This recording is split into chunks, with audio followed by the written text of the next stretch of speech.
Welcome, Mr. Mihály Fazekas. Welcome to this third edition for our VicLab Talks.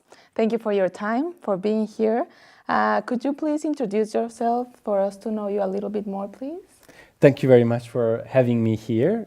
My name is Mihály Fazekas, as you just said, and I'm a research fellow at the University of Cambridge in the United Kingdom. And I'm also a director of a small think tank based in Budapest, which is called the Government Transparency Institute. Great, thank you. Please, Mr. Fazekas, can you tell us in your research, what types of corruption do you measure and what indicators have you developed to measure them? In my research, I measure high-level corruption, which is conducted by members of the elite. It can be local or national elite, politicians as well as bureaucrats and politicians. And this type of corruption is characterizing public procurement or government contracting transactions. So for me, corruption is really about transacting between public and private actors. How I measure this data, this concept is by using large amounts of very detailed administrative records, such as public announcements of a contract award or public records on payments between a public entity like a municipality and its supplier, like a private company. And using millions of such records, very detailed information, I'm conducting data and text mining activities with which I can identify high-risk situations. A high-risk situation would be when you look at a competitive market where there are a number of companies, but the tendering terms look very convoluted, look like they were tailored to one company, and as a result, only one company bids on a public tender, and this company has potentially additional suspicious characteristics, such as having a personal connection, like the mayor and his wife running a construction company fixing the roads in the municipality, or a large company having an owner which is registered in a tax haven like Panama or let's say Switzerland or Cyprus. Mm-hmm. And basically bringing together different types of these risky characteristics of the supplier, of the transaction itself, of the competitive outcomes, I can identify fairly robust measures of corruption risk, which then large scale can point at systemic errors, systemic mistakes, such as companies which tend to win under suspicious circumstances, or individuals like a mayor under whose watch contracting activities tend to be high risk, right? So these kind of data and indicators characterize organizations, but also individual transactions, as I said, like individual tenders. Okay, so you pointed out administrative records. Mm-hmm. Do you use any other source? And if you do, can you tell us about the limitations in these sources of information? So the core of the data I'm working with is administrative records, okay. Company records, mm-hmm. contracting records, tendering records, often payments in addition. So that is where the core of the measurement and data work is. In addition, I sometimes rely on records from courts, in particular data on debarments. So that's when the court debars or bans a company from bidding mm-hmm. for wrongdoing. So that is a very hard evidence of something going wrong, not just corruption, it can be collusion or fraud or other forms. And very rarely I use survey data, mm-hmm. perceptions of companies or perceptions of experts such as investigative journalists about corruption in procurement markets.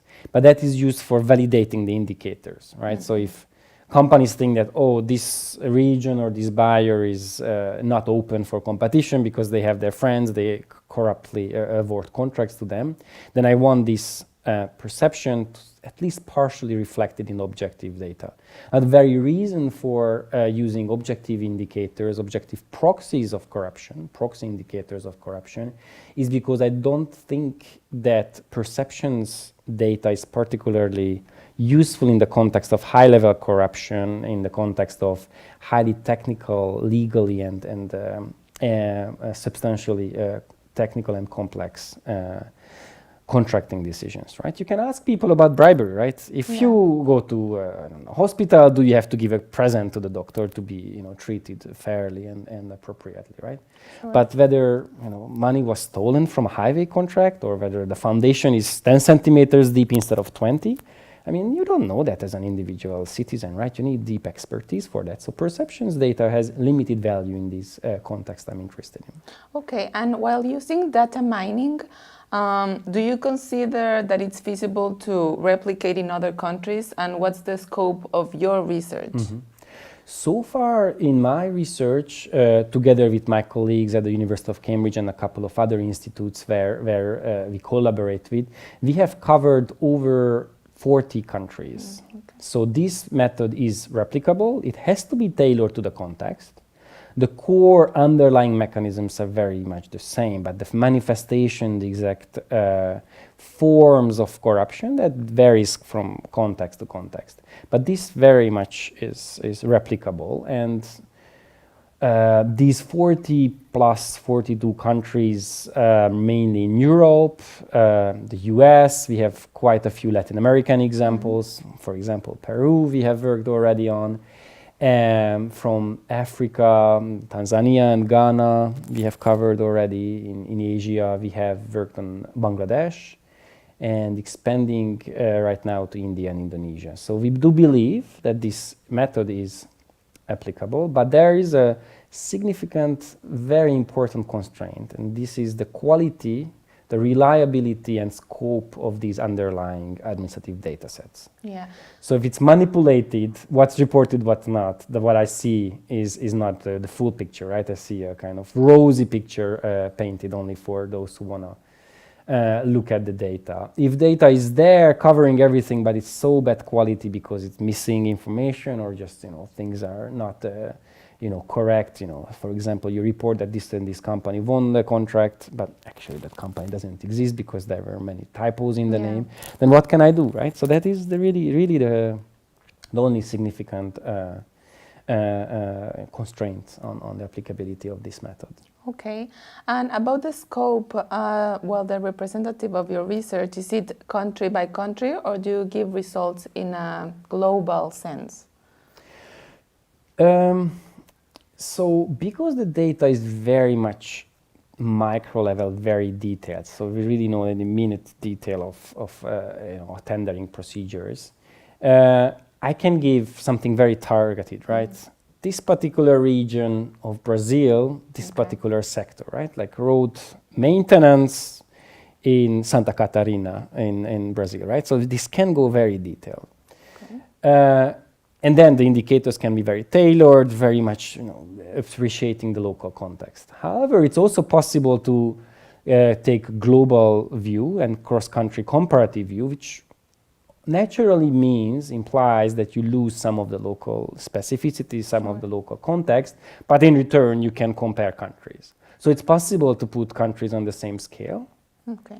If you are interested in cross-country comparisons, but really this depth of detail reveals that both the scale, the frequency of corruption, but also its structure and forms vary, not just country by country, sector by sector, municipality by municipality. So there is very nice to see the range of different corruptions across countries. Okay, thank you. And apart from the types of crime that you research, how would you measure other types of crime, of corruption? Other types of corruption, I think the method we have developed is easily applicable to other bidding markets, auctioning markets. And because public procurement is predominantly about auctioning public contracts, right? Sure. So other bidding markets are privatization, sale of public assets.